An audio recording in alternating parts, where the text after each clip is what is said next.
இந்த பாட்டு உங்களுக்கு பிடிக்கும் அப்படின்னா போயிட்டு ஒரு ஃபாலோ பண்ணிக்கோங்க. நிறைய சாங்ஸ் உங்களுக்காக வெயிட்டிங்.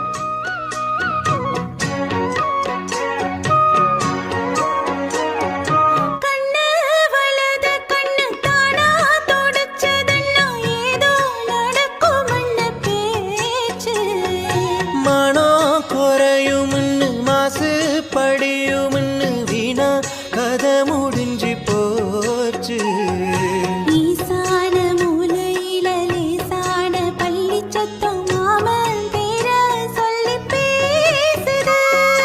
ஆறாத சோகம் தன்னை தீராம சேர்த்து வச்சு ஊரும் சேர்ந்து இணையே